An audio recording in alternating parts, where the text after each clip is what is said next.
ரஜினி முருகன் அப்படிங்கிற திரைப்படத்துல, ஏழ்ரை முக்கா நான் கூட உன்னை பத்தி என்னமோ நினைச்சுக்கிட்டு இருந்தேன், நீ என்னப்பா இம்புட்டு சீப்பான ஆளா இருந்திருக்க அப்படின்னு ஒரு வசனம் வரும்.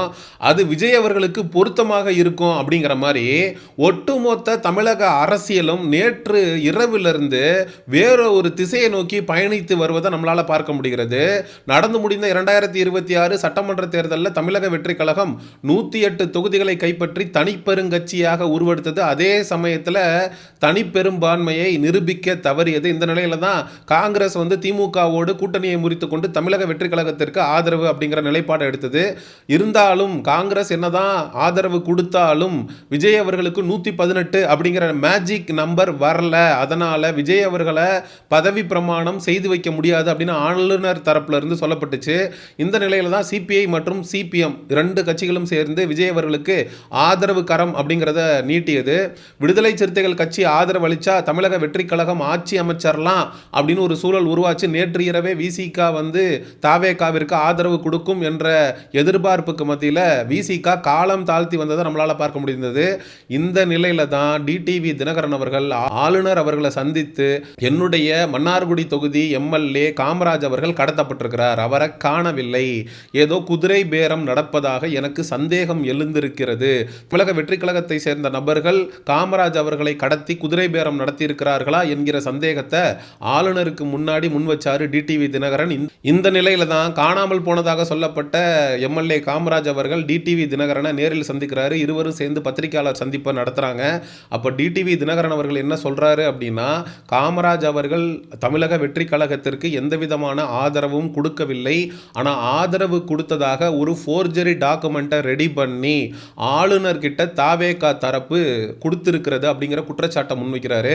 பத்திரிகையாளர்கள் கேட்குறாங்க, இதுக்கு பின்னாடி யாருங்க இருக்கா அப்படின்னு கேட்டதுக்கு, ஏங்க இதுக்கு பின்னாடி விஜய் தாங்க இருக்காரு, நான் விஜய் இல்லாமல் விஜய் அவர்களுடைய தாத்தாவா இருக்காரு அப்படின்னு டிடிவி தினகரன் விட்டு லெஃப்ட் ரைட்டு விஜய் அவர்களை விளாசி விட்டிருந்ததை நம்மளால பார்க்க முடிந்தது. அதே நேரத்தில் விஜய் அவர்களுக்கும் தாவேகாவிற்கும் எதிராக கிரிமினல் ஆக்ஷன் எடுக்கணும் அப்படின்னு காவல்துறையில் டிடிவி தினகரன் தரப்புல புகார் அப்படிங்கிறதும் அளிக்கப்பட்டிருந்தது.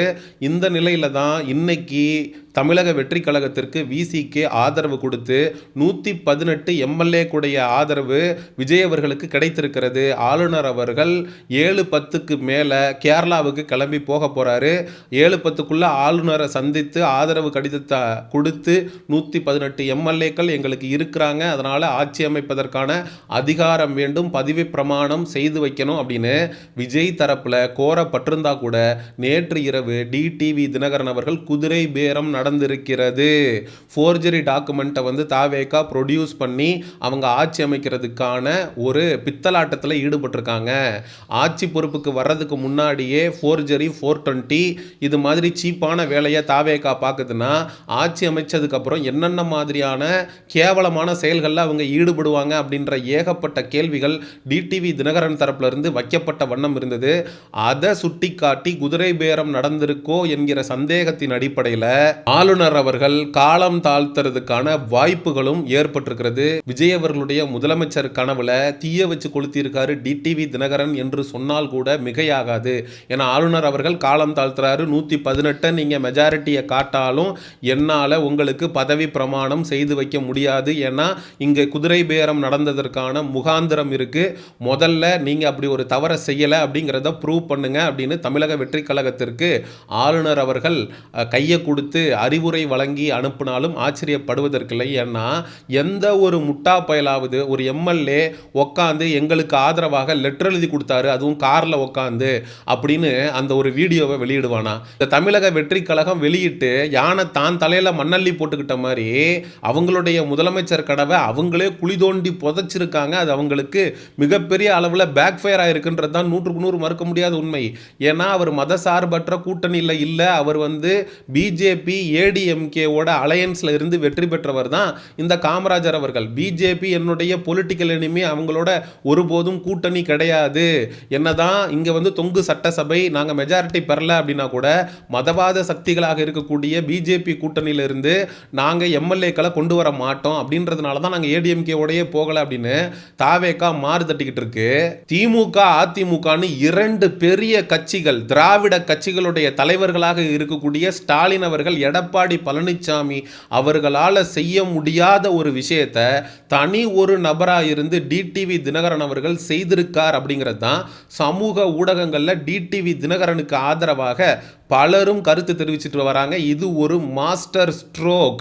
118 கிடைச்சி விஜய் அவர்களால் ஆட்சி அமைக்க முடியாமல் போகுது அப்படின்னா அதற்கு முக்கிய காரணமாக அமைய போவது டிடிவி தினகரன் அப்படின்னு சொல்லி சமூக ஊடகங்களில் நிறைய பேர் கிங் மேக்கர் டிடிவியோட அனுபவத்திற்கு அவர் தான் அண்ணா திராவிட முன்னேற்ற கழகத்தோட தலைமை பொறுப்பில் இருக்கணும், எடப்பாடி எல்லாம் டிடிவி தினகரன் இருந்து கற்றுக்கணும், ஒருவேளை இதே ஏடிஎம்கே டிடிவி தினகரனோட தலைமையில் செயல்பட்டு இருந்துச்சு அப்படின்னா விஜய் மாதிரியான நபர்கள்லாம் இவ்வளோ தொகுதிகள் ஜெயிச்சே இருக்க முடியாது, ஸ்டாலின் அவர்கள் எடப்பாடி அவர்கள்னா டிடிவி கிட்ட இருந்து கற்றுக்கணும் அப்படின்னு சமூக ஊடகங்களில் டிடிவி தினகரனுக்கு ஆதரவாக நிறைய பேர் கருத்து தெரிவிச்சுட்டு வர்றதை நம்மளால் பார்க்க முடிகிறது.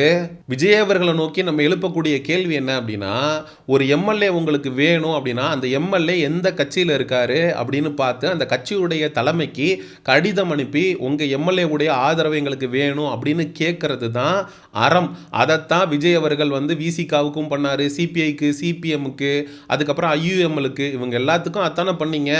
அதை விட்டுட்டு நீங்கள் ஏஎம்எம்கே துணை பொதுச் செயலாளராக இருக்கக்கூடிய டிடிவி தினகரனை கம்யூனிகேட் பண்ணாமல் திருட்டுத்தனமாக பின்வாசல் வழியாக இருக்கிறது ஒரு எம்எல்ஏ தானே, நம்ம குதிரம் பேரம் பேசி 100 கோடி 200 கோடி மந்திரி பதவின்னு ஆசை காட்டினா வந்துருவார் அப்படின்னு அவரை காரில் கொண்டு போய் அவர்கிட்ட எழுதி வாங்குற மாதிரி ஒரு வீடியோவை, அது உண்மையிலேயே எழுதி கொடுத்தாரா இல்லை இவங்களா செட்டப் பண்ணி அவர் ஒரு எம்எல்ஏ கேண்டிடேட்டாக இருக்கார், அவரோட தொகுதி சம்மந்தப்பட்ட ஏதாவது ஒரு பிரச்சனையை எழுதுகிறப்ப வீடியோ எடுத்திருக்கலாம்.